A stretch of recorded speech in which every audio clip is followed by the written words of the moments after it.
Selamat tahun baru 2024 guys. Semoga kita semua dilimpahi rezeki yang mencurah-curah dan 2024 ni akan menjadi lebih baik daripada tahun sebelumnya. Apa azam korang tahun ni? Kalau abang boy pula, abang boy berazam nak workout. Dah lama sangat dah tak workout ni. Dan jadi sadarlah harap-harapnya semoga Abang Boy berjaya tahun ni. Dan Abang Boy harap sangat-sangat yang konflik di Timur Tengah dapat diakhirkan secepat mungkin. Amin, amin ya rabbal alamin. Selalunya kan serial killer ni selepas dia membunuh, dia akan ambil sesuatu daripada mangsa dia. Lebih kurang macam cendera hati lah, souvenir. Sebagai contoh Jack the Ripper, dia akan membedah mangsanya dan ambil organ-organ dalaman diorang. Ataupun Jeffrey Dahmer, dia akan menyimpan alat kemaluan mangsanya di dalam sebuah balang. Kalau Jerry Brudos pula menyimpan kasut milik mangsanya. Dan lagi satu adalah Ted Bundy. Mamat ni menyimpan kepala mangsanya di apartmen macam benda tu barang hiasan guys. Menurut pakar psikologi, sebab diorang buat macam tu adalah supaya diorang boleh melalui balik perasaan semasa diorang membunuh tu. Ada yang sampai buat recording video kot pembunuhan kejam diorang tu, seperti Leonard Lake dan Charles Ng. Tapi kan dalam banyak-banyak pembunuh bersiri yang pernah Abang Boy cover, rasanya ini adalah kes yang paling mengilukan. Sebab dia punya cendera hati bukan kaleng-kaleng guys.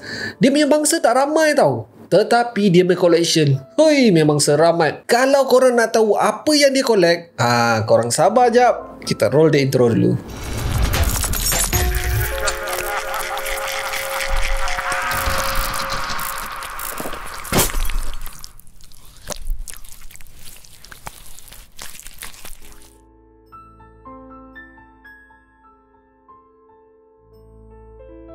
Assalamualaikum, nama aku Abang Boy dan welcome to channel Abang Boy TV, di mana Abang Boy akan mengupas kes-kes true crime, kisah misteri, seram dan pelik yang terjadi di serata dunia. Dan kalau korang berminat dengan benda-benda dark macam ni, korang berada di channel yang paling sesuai untuk orang-orang aneh dan eksotik macam Abang Boy ni. Di akhir video, kalau korang suka dengan konten ni, Abang Boy sangat-sangat appreciate kalau korang boleh belanja Abang Boy satu like, dan mungkin juga korang boleh consider untuk subscribe dan tekan bell notification button tu supaya tak terlepas video Abang Boy yang akan datang. Semuanya bermula pada 12 Disember 1990 di Bandar Oak Cliff, berdekatan dengan Dallas, Texas. Seperti malam biasanya, setiap ceruk di persimpangan ada je kupu-kupu malam menunggu customer. Bandar Oak Cliff ni sebenarnya menjadi sarang pelacuran yang famous gila pada era 80-an hingga 90-an. Setiap masa ada je perempuan berpakaian seksi dekat tepi simpang. Tak kisahlah tengah hari ke petang ke, dorang ni datang silih berganti macam tukar shift. Di antara pekerja pada malam tu adalah Mary Lou Pratt, seorang pelacur jalanan yang agak dikenali di Oak Cliff. Dia berumur 33 tahun dan juga seorang ibu. Sebenarnya Mary ni tak memilih pun nak jadi kupu-kupu malam saja suka-suka. Dia dahulunya adalah seorang suri rumah dan juga seorang ibu kepada dua orang anak yang comel. Tetapi rumah tangganya bergolak dengan datangnya orang ketiga. Daripada saat tu, dia mula menjinak-jinakkan diri dengan. Bila dia dah bercerai, lagi teruk keadaan dia. Memang sangkut habis. Last-last anak-anak semua terabai. Untuk support dia punya ketagihan, Mary terpaksa melacurkan dirinya dan anak-anaknya diberi kepada orang tuanya untuk jaga. So pada malam 12 Disember tu, dia dan beberapa kawannya menunggu customer di Jefferson Boulevard. Datanglah sebuah station wagon. Sembang punya sembang, last-last Mary pun masuklah kat dalam kereta dan mereka pergi ke satu tempat untuk meneruskan pembayaran bil air. Pada lebih kurang pukul 2 pagi, polis mendapat panggilan kecemasan untuk pergi ke sebuah kawasan penempatan di pinggir Bandar Oak Cliff. Satu mayat wanita telah ditemui di pinggir jalan dalam keadaan separuh. Bila polis sampai, dorang dapati mayat tu memang barai gila guys. Kepala teruk berlumuran darah. Mula-mula tu polis beranggapan yang ini adalah kes homicide biasa je. Dorang memang kenal sangat dengan mangsa. Mangsa tu adalah Mary Lou Pratt. Dorang dah berapa kali dah menangkap si Mary ni atas kesalahan melacur. So memang tak ada apa pun yang pelik. Sekali-sekala polis akan menerima laporan tentang keganasan yang dilakukan kepada pelacur jalanan. Dan ada juga diorang ni menerima laporan pelacur-pelacur ni dibunuh. Mayat Mary telah dihantar ke forensik untuk dibedah siasat. Tetapi apa yang doktor forensik jumpa betul-betul mengejutkan pihak penguat kuasa pada masa tu. Walaupun identiti mangsa dah diketahui, polis kena ikut protokol yang telah ditetapkan. Diorang perlu cek satu persatu tentang mangsa. Diorang kena cek rambut, warna apa, gigi mangsa, cap jari, warna mata dan macam-macam lagi lah. So semua dia dah cek. Tinggallah warna anak mata je yang dia nak cek. Dia selak-selak kelopak mata. Hei, terkejut member. Melopong mat. Mata dah tak ada. Dia cek betul-betul. Biji mata mangsa dikeluarkan secara berhati-hati. Tak ada langsung kecederaan di tisu-tisu di sekeliling mata tu. Seolah-olah benda ni dilakukan oleh seorang doktor. Dia punya terperinci tu sehinggakan bila kelopak mata tu ditutup, tak nampak langsung bahagian tu macam lopong. Selain daripada tu, mangsa telah dipukul dengan teruk dan mangsa juga menerima satu kesan tembakan di bahagian kepala. Tak pernah lagi polis jumpa benda macam ni guys. Diorang cek pula dekat FBI untuk semak diorang punya database. FBI pun lagilah, diorang tak pernah jumpa lagi benda ni. Ini adalah kali pertama diorang jumpa crime sekejam ni. Dalam masa yang sama, dua orang anggota polis peronda yang bernama Regina Smith dan juga John Matthews memulakan penyiasatan diorang dengan bertanyakan dengan kupu-kupu malam ni yang bertugas di sepanjang Jefferson Boulevard. Diorang cuba tanya siapa di antara customer diorang yang bertindak kasar ke, yang selalu ada masalah ke, yang lepas main tak nak bayar ke, atau siapa-siapa sajalah yang boleh dijadikan suspek. Tapi kan, tak ada guys. Tak ada seorang pun yang boleh dijadikan suspek dalam pembunuhan Mary. Dan lagi satu yang memeningkan polis adalah selalunya pelacur ni dia ada kawasan sendiri tau. Diorang takkan pergi jauh daripada kawasan diorang beroperasi. Disebabkan kebanyakan di antara mereka ni ada bapa ayam yang menjaga diorang. So lokasi penemuan mayat Mary ni agak jauh daripada Jefferson Boulevard tu. Mayatnya telah dibuang di kawasan penduduk. Seolah-olah pembunuh ni nak mayat Mary ni ditemui. Penyudahnya dengan tak ada suspek dan juga bukti penting, kes ni dibiarkan dalam bilik rekod. Polis pun dah move on dah untuk menyiasat kes-kes yang lain. Tetapi dua polis peronda ni masih lagi tak puas hati.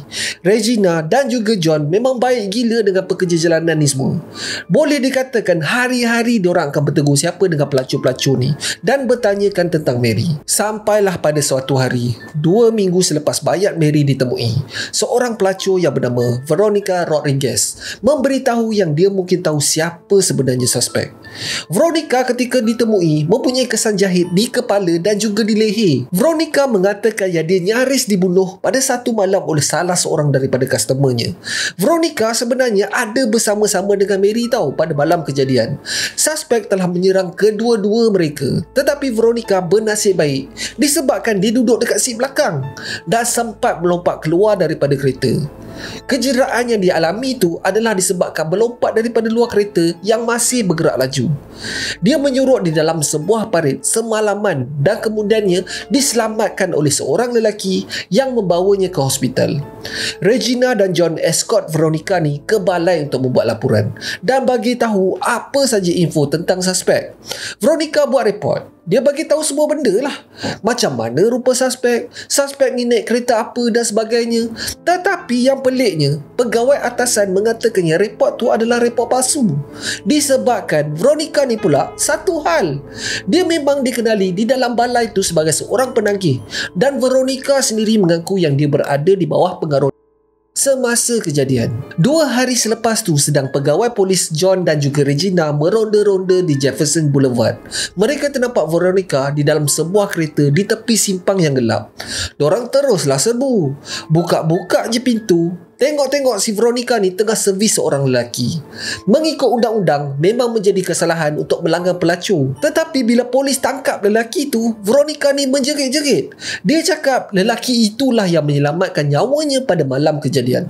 Lelaki itu adalah Axton Schindler. Axton adalah penduduk tetap di Oak Cliff dan bekerja sebagai pemandu lori. Disebabkan Veronica ni claim yang Axton bukan melanggarnya tetapi melakukan secara sukarela, Axton telah dilepaskan dilepaskan dengan amaran. Tetapi segala bukti telah diambil untuk rekod polis, termasuklah alamat rumah sewanya. Selepas tu hidup kembali normal dan polis pun macam dah lupa tentang apa yang terjadi pada Mary Lou Pratt. Sehinggalah 10 Februari 1991, satu lagi mayat wanita telah ditemui di jalan yang sama mayat Mary ditemui. Mayat kedua ni telah dikenali sebagai Susan Beth Peterson yang berumur 27 tahun. Seperti Mary, Susan juga adalah seorang pelacur yang bekerja di Jefferson Boulevard. Mayat ditemui dalam keadaan separuh juga dan mempunyai kesan tembakan yang jelas di kepala dan di dada mangsa. Mayat Susan juga mengalami kecederaan teruk di muka dan di badannya, menandakan dia telah dipukul dengan teruk sebelum dia mati. Sama juga, mayat Susan telah dibuang di tepi jalan sebelah rumah yang ada orang pula tu. Macam pembunuh ni nak sangatnya mayat ni ditemui dengan cepat oleh polis. Bila dihantar ke forensik, perkara pertama yang doktor buat adalah untuk cek kelopak mata mangsa. Hei, memang sah. Biji mata dah tak ada, guys. Sekarang ni terbukti kepada penguat kuasa Dallas, diorang mungkin berdepan dengan pembunuh bersiri yang mempunyai tanda tangan yang mengerikan. Abang Boy cakap dekat sini mungkin tahu. Menurut FBI agent Robert Ressler, untuk seseorang tu diklasifikasikan sebagai pembunuh bersiri, dia kena membunuh sekurang-kurangnya 3 orang ataupun lebih. Kalau korang nak tahu, Robert Ressler adalah pelopor dalam bidang membina profil jenayah dan dia adalah orang pertama yang menggunakan terma serial killer atau pembunuh bersiri pada tahun 1974. Kalau korang nak tahu kisah hidup dia, Abang Boy syorkan korang pergi usia Mindhunter dekat Netflix. Cerita dia agak slow dan berat, tetapi sumpah best, guys. Sayangnya dia berhentikan tayangan pada season kedua. Baru je diorang nak menceritakan tentang BTK ataupun Dennis Rader. So anyway, sekarang polis semua berjaga-jaga. Laporan Veronica telah diambil kembali dan dimasukkan dalam kertas siasatan. Polis tahu yang pembunuh ni tak akan stop. Tunggu masa je untuk membunuh sekali lagi. Tepat dia membuang mayatnya pun seperti dia mencabar polis. Bukan dekat hutan ke ataupun dekat sungai ke. Tak, guys. Dia buang dekat tepi jalan sebelah rumah orang pula tu. Dan lagi satu adalah polis perasan something. Pembunuh ni display dengan pos yang menjijikkan. Dia bukan hanya buka pintu kereta, humban mayat dan terus belah tau. Oh tak, guys. Dia ambil masa untuk keluarkan mayat tu daripada kereta dan pos mayat tu dalam keadaan terkangkang. Dua-dua mayat ni dalam keadaan yang sama tau. Disebabkan tak ada bukti, polis cuba untuk meminta tolong kepada media dan orang awam. Talian hotline telah dibuka dan wang imbuhan telah ditawarkan untuk menangkap suspek. Tetapi of course tak semualah info yang polis bagi tahu kepada orang awam. Polis just cakap yang suspek obses dengan mata manusia. Itu sahaja. Entah macam mana media dapat tahu info tentang mata mangsa telah dibedah keluar. Media pada masa ni macam orang gila dah. Memang dorang suka sensasikan benda-benda macam ni. Dorang telah menggelarkan pembunuh ni sebagai The Eyeball Killer. Disebabkan ini, polis telah dibanjiri dengan panggilan tips dari penduduk sekitar. Dorang report jiran, report ex-husband dorang report semua orang yang mencurigakan. Berpeluh polis masa ni untuk cek satu persatu tips yang masuk. Last semua barai, semua tak boleh pakai. Pada masa yang sama, boleh dikatakan pelacur di jalanan dah makin berkurangan. Dorang sebenarnya bukan takut sebab dipukul atau dibunuh tau. Tak, guys. Boleh dikatakan setiap masa polis menerima laporan pelacur ni telah dipukul dan ada juga yang pelacur dibunuh. So dorang tak takut bab tu. Dorang sebenarnya ngeri bab mata dorang akan dibedah keluar oleh pembunuh gila ni. Itu je yang dorang takut. Walaupun macam tu, ada juga yang masih terpaksa keluar bekerja. Dorang sebenarnya tak ada pilihan lain dah untuk menampung hidup dorang dan juga untuk menampung perbelanjaan dorang. Ada juga yang dipaksa oleh bapa ayam dorang sendiri untuk bekerja.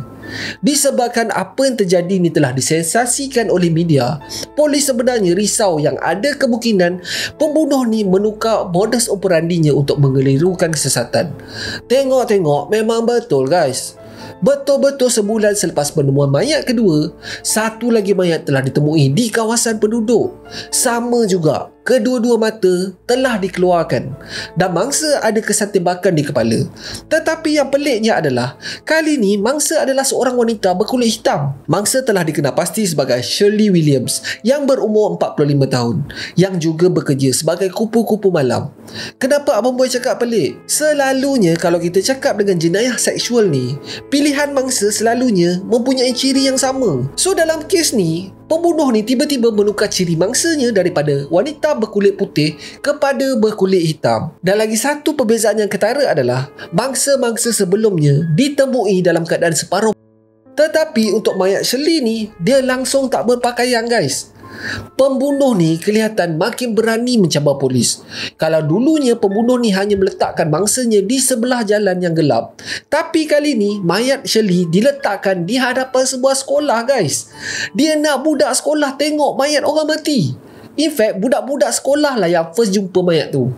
Memang sick gila guys pembunuh ni. Sure terobang budak tu. Walaupun macam tu, kali ni pembunuh telah meninggalkan beberapa clue penting.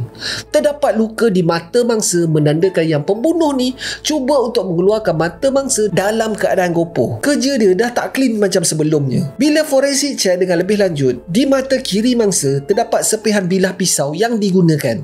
Tak berapa jauh daripada mangsa, polis juga menjumpai baju mangsa dan terdapat helaian bulu haiwan dekat baju tu. Pada masa ni, seluruh kawasan Jefferson Boulevard memang sepi gila. Tak ada langsung wanita-wanita seksi kelihatan mundar-mandir di tepi simpang. Semua takut guys. Dengan bapak-bapak ayam pun cuak. Pegawai polis peronda Regina dan juga John masih lagi meronda dekat area tu setiap malam dengan harapan dapat menangkap suspek yang mencurigakan. Tengah diorang ronda-ronda tu, tiba-tiba datang seorang wanita berkulit hitam mendekati diorang. Dia mengadu yang dia telah dikasari oleh seorang lelaki kulit putih yang agak berumur. Kejadian tu berlaku 2 hari sebelum mayat Shirley ni ditemui. Nama wanita tu adalah Brenda White yang bekerja sebagai kupu-kupu malam. Menurutnya lagi, suspek tu memandu sebuah station wagon telah pick up dia pada persimpangan Jefferson Boulevard dan bercadang untuk membawanya ke sebuah hotel berhampiran. Dia memberi gambaran yang suspek ni agak berumur dan memiliki tubuh yang fit. Tengah dalam perjalanan tu, tiba-tiba suspek mengubah fikiran dan mengatakan yang mereka kena pergi ke sebuah rumah yang agak jauh daripada situ untuk lebih privacy katanya. Brenda ni dah cuak dah. Dia tahu kalau jenis yang tukar-tukar plan last minute ni memang ada benda yang tak kena. Lagipun bapak ayamnya dah warning dah. Kalau customer bawa pergi jauh-jauh, jangan ikut. Brenda terus cakap yang dia tak nak pergi dan menyuruh suspek untuk menurunkannya. Serta-merta, lelaki yang tadi tu cakap lemah lembut terus mengamuk tak pasal-pasal. Dia ugur untuk membunuh Brenda kalau Brenda ni tak ikut cakap dia. Brenda cuba untuk keluar daripada kereta tetapi telah di backhand oleh suspek. Berpinau mata geng. Tiba-tiba Brenda teringat bapa ayamnya ada bagi satu spray black pepper untuk protection. Dia tak cakap banyak geng. Dia keluarkan spray tu daripada dalam beg dan terus spray ke muka suspek. Mengelupur member. Serta-merta kereta tu berhenti dan Brenda terus membuka pintu dan melarikan diri. Laporan polis telah dibuat dan polis telah membuat perbandingan di antara rekod kedua-duanya, Veronica dan juga Brenda. Kedua-duanya memberi gambaran suspek yang sama tau. Kedua-duanya mengatakan yang suspek adalah seorang lelaki yang berumur, memiliki rambut beruban dan drive sebuah station wagon. Lagi satu yang interesting adalah, ingat tak Abang Boy ada cakap pasal Axton Schindler? Alamat yang diberikan Axton sebenarnya selang beberapa rumah je daripada mayat Shirley ni ditemui. So benda ni mungkin hanya kebetulan tau. Tetapi disebabkan polis dah tak ada clue lain, so diorang decide untuk check si Mamat Axton ni. Check punya check, dia langsung tak ada kena-mengena tau dengan kes ni. Pada hari kejadian Shirley ni dibunuh, dia tak ada pun dekat rumah sebab dia bekerja memandu truk pada hari tu dan berada di luar bandar. So polis check pula owner rumah sewa Ashton. Rupa-rupanya owner rumah ni memiliki 3 biji rumah di kawasan tu. Dan yang interesting adalah ketiga-tiga rumah ni berdekatan dengan ketiga-tiga kawasan mayat ditemui. Kesemua rumah ni dimiliki oleh seorang lelaki yang berumur 58 tahun yang bernama Charles Albright. Bila diorang semak balik dengan laporan saksi, memang kena sangat. Polis cek pula kesalahan lampau Mamat ni. Memang penuh geng. Banyak gila Mamat ni buat hal dulu. Antaranya adalah amang kepada kanak-kanak bawah umur. Dan yang lagi satu adalah kanak-kanak di bawah umur juga. Akhirnya untuk sekian lama, polis dah jumpa suspek yang dorang cari selama hari ni. Setelah berjaya meyakinkan Jabatan Kehakiman Tempatan untuk mengeluarkan waran tangkap, pada awal pagi 22 Mac 1991, satu tim SWAT telah menyerbu kediaman Charles dan berjaya menahannya. Polis telah menggeledah rumah kediaman Charles dan menemui 8 senjata berada dekat dalam ruang tersembunyi, termasuklah senapan patah, rifle, pistol dan juga peluru. Tetapi yang peliknya, bila test dekat mamal, tak ada satu pun senjata ni yang digunakan untuk membunuh mangsa. Mata yang telah diambil daripada mangsanya pun tak ada kat dalam rumah. Dorang pergi cari pula dekat rumah lain milik Charles ni. Dalam sebuah bangsal terdapat bermacam-macam haiwan guys. Haiwan tu semua telah diawetkan. Ada ular, ada cicak, ada kucing, ada macam-macam lagi lah. Walaupun macam tu, dorang ni masih lagi tak jumpa mata milik mangsa Charles. So siapa sebenarnya Charles ni? Charles dilahirkan pada 10 Ogos 1933. Tetapi dia telah diserahkan kepada Badan Kebajikan Kanak-kanak sejurus je selepas dia dilahirkan. Pada umurnya 3 minggu, dia telah diambil oleh sebuah keluarga angkat. Boleh dikatakan keluarga angkat dia ni adalah orang yang senang lah. Mak angkat dia punyalah sayangkan Charles. Dia manjakan gila-gila kot. Dia even bela kambing dekat belakang rumah dia, hanya sebab dia percaya susu kambing lebih baik daripada susu yang lain. Dia bukan setakat manjakan je, dia punya overprotective tu, memang level lain guys. Dia tak bagi langsung Charles ni bermain dekat luar disebabkan takut dijangkiti polio. Dia even bawa si Charles ni pergi ke hospital tau, untuk tunjuk apa yang terjadi kepada pesakit polio. Trauma siap. Ini masa umur Charles 6 hingga 7 tahun tau. Mak angkat dia siap ikat dia ke katil dan paksa Charles untuk tidur sendiri. Walaupun layanan mak dia macam orang gila, mak dia mengajar Charles untuk sentiasa hormat dan sentiasa bersopan dengan orang. Charles diajarkan daripada kecil untuk menghormati wanita dan sentiasa bersifat gentleman. Dekat sekolah pula, Charles dikatakan pandai gila kot. Dia telah skip 2 tahun ke depan. Hari-hari dia punya jadual adalah sebelum pergi ke sekolah, dia akan bermain piano dulu 30 minit sebelum bas sekolah sampai. Balik sekolah pula, dia terus buat kerja sekolah dan belajar dengan mak dia sampailah dinner. Lepas dinner pula terus tidur. Itu saja guys. Dia hanya diberi masa sejam untuk tengok TV pada weekend sahaja. Pressure mat. Ini budak sekolah rendah tau. Walaupun macam tu, Charles dan maknya mempunyai hobi yang sama. Mak dia telah ajar Charles ni untuk mengawet binatang dan dijadikan patung. Proses ni dipanggil taxidermy. Mak dia lah yang mengajar Charles ni untuk potong dan menanggalkan kulit haiwan dan cara untuk mengawetkan binatang.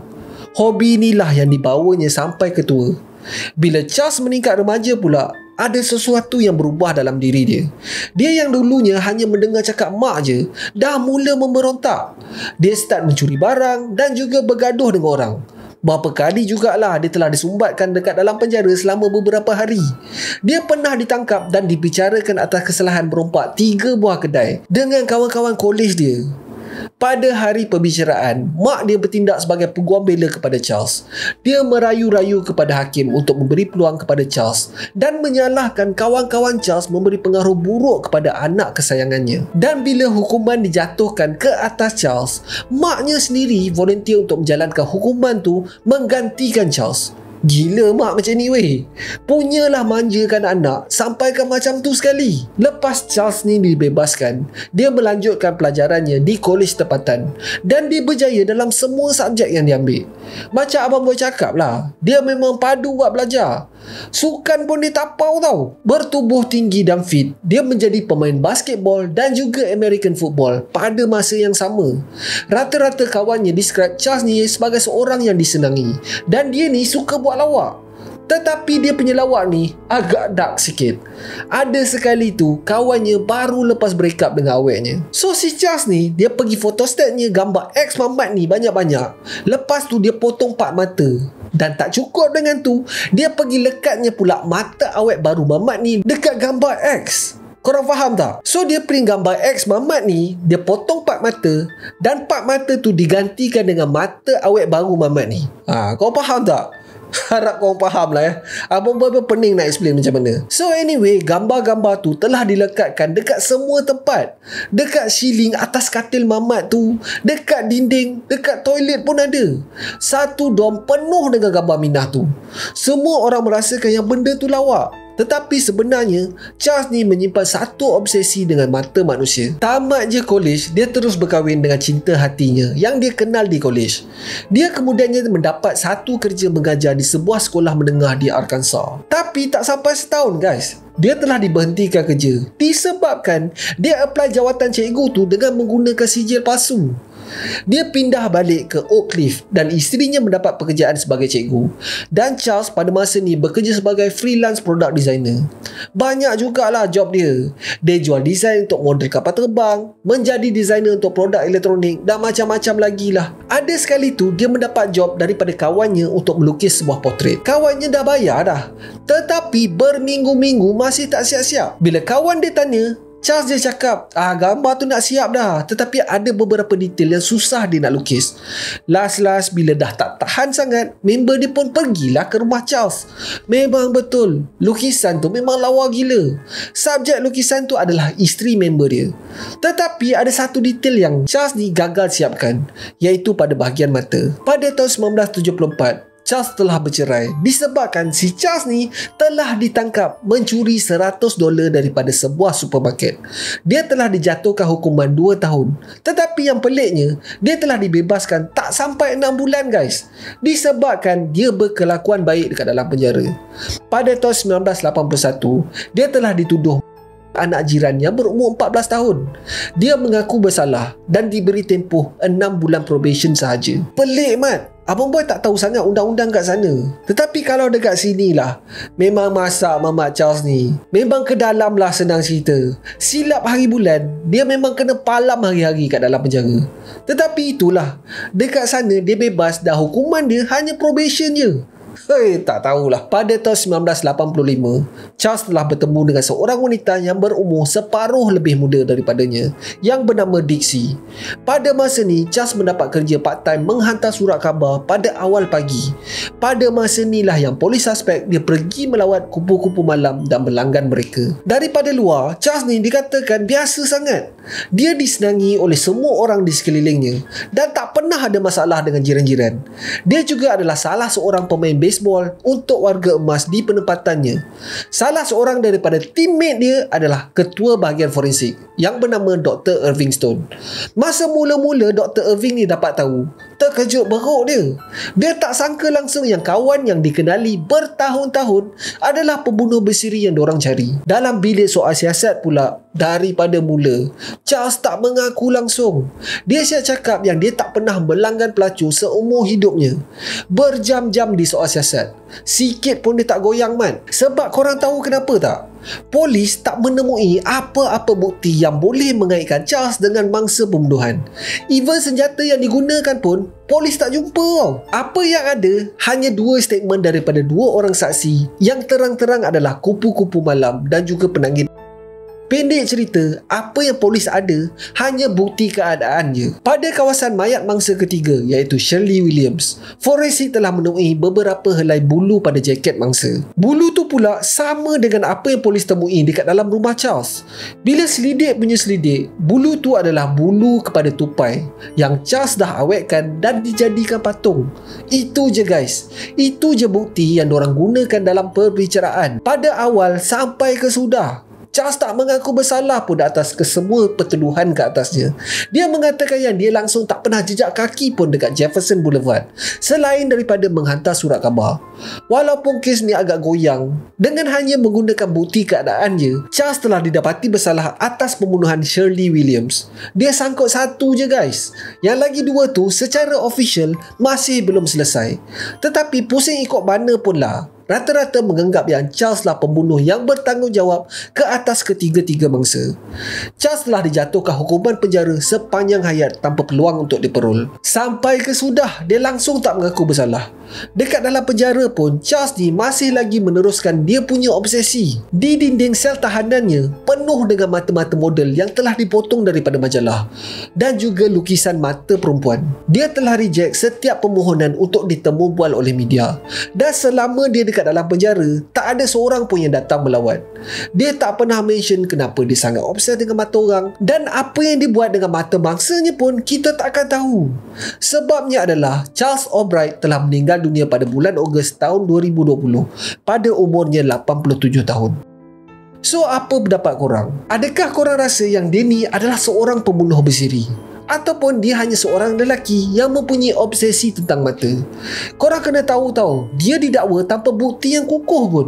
Semua ni hanya bukti keadaan ataupun circumstantial evidence. Tak ada langsung bukti yang betul-betul kukuh yang dapat mengaitkan Charles dengan pembunuhan bangsa. So, seperti biasa, kasih komen korang dekat bawah. So that's it for today guys. Terima kasih sebab tengok video Abang Boy sampai habis. Kalau korang suka dengan konten ni, Abang Boy sangat-sangat appreciate kalau korang boleh belanja Abang Boy 1 like, dan mungkin juga korang boleh consider untuk subscribe dan tekan bell icon tu supaya tak terlepas video Abang Boy yang akan datang.